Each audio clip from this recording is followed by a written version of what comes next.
Manchester City, Pep Guardiola criticizes refereeing as well. Caution, English referees are under scrutiny across the channel. Indeed, Tottenham's last-minute victory over Liverpool this weekend was quickly overshadowed by a major controversy surrounding the refereeing. In addition to the 2 red cards received by the Reds, the Merseyside club had a goal disallowed due to a non-existent offside by Luis Diaz at the start of the play. While the professional game match officials limited quickly acknowledged its mistake, the organization responsible for match officials in the English Premier League subsequently faced the wrath of Liverpool and their manager, Jurgen Klopp. Less than a week after the incident, this glaring error continues to make headlines in England. Recently, Manchester City manager Pep Guardiola supported his eternal rival by strongly criticizing the referees and VAR. They need to find a system where the main roles are the players and the game itself. In every country, not just here. Referees and VAR have the leading roles and deserve Oscars when they should take a step back. Be more humble and let the players do what they have to do, and you will be better. VAR changes the referee's job. They no longer make decisions. I completely understand how upset Liverpool must be in this case. It could be another club. But the referee bosses will decide what we need to do, and we will follow them. That's it, acknowledged the Spanish manager in an interview with the Daily Mail. Manchester United sinking deeper into crisis. Manchester United is sinking rapidly after a period of confidence at the end of last season. In the Premier League, the Red Devils have suffered their 4th defeat in 7 matches. Erik ten Hag's team has conceded 11 goals in the league since the start of the season. This start to the campaign is the worst in the history of the Manchester United club in the last 34 years. In the Champions League, the situation isn't any better. After being defeated by Bayern Munich on the first match day, Manchester United was once again beaten at home by Galatasaray. In the Champions League, Manchester United has lost 7 of its last 14 home games, whereas they had lost only 6 in the previous 80. The players have faced heavy criticism, especially Andre Onana, who doesn't seem confident at all since joining Manchester United. But the most significant scrutiny is directed at the coach.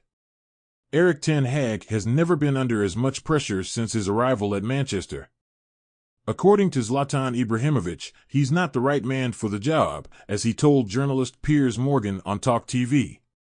Coming from Ajax to United, as he did, is a big difference. I've been at both clubs. You have a different type of discipline. Ajax is a talented club. They have the best talents from the academy. They don't have big stars. What's the experience of this coach? He comes to United, it's a different mentality. The players there are supposed to be big stars. I don't think you give the same treatment. How long do you give a coach? It depends on the owners, what they want. But if you listen to the fans, you don't have much time because they want to win, and I understand them because they are used to winning, and they want to keep winning. United has to win, they have to win all the titles they play for. Erik ten Hag, who also has to deal with off-field issues involving Jadon Sancho and Antony, now has to face the anger of the supporters. The Dutch coach says he understands them and aims to do better in the coming weeks. Trouble at Manchester United, Marcus Thuram making an impact in Italy. Erik ten Hag and Manchester United on the edge while Arsenal stumbled against Lens. Manchester United's woes continue. The Red Devils suffered another defeat in the Champions League, this time at home to Galatasaray. Mauro Icardi was the one who plunged Manchester into crisis. Icardi strikes late in the game to stun fragile United, writes The Guardian. According to the Daily Express, it's chaos at United, which is struggling. The Daily Mail discusses the 2 English clubs' defeats last night, describing it as a European dumpster fire to sum up the performances of United and Arsenal. With this new loss, the pressure is mounting on Erik ten Hag, the Manchester manager, who declared after the match that he still had the support of the club's board of directors. But for how long if he doesn't turn the situation around? A word also on Galatasaray, which had a special evening at Old Trafford. Photomac considers it destiny for this team. Thuram impresses at Inter in Italy. La Gazzetta dello Sport highlights a Frenchman this morning, Marcus Thuram.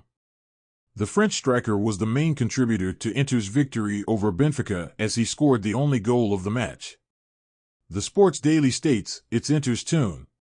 Thuram's excellent work is rewarded. Benfica dominated and beaten by the Nerazzurri." The Corriere dello Sport also follows suit, stating, "Inter de Thuram. Inzaghi eliminates Benfica and takes the top spot in the group." For record, the defeat could have been much heavier, which is why the Portuguese newspaper says thanks to Trubin, who made several decisive saves. FC Barcelona aims to prove its strength in Europe and Spain. FC Barcelona is heading to FC Porto's turf tonight. The Catalan press is holding its breath as it won't be an easy ride for the Blaugranas. According to the Sport newspaper, it's the trial by fire. Barcelona is seeking a prestigious victory in Europe to qualify for the Champions League round of 16. The anticipation is high in Portugal, with João Felix leading Barcelona's attack alongside Lewandowski.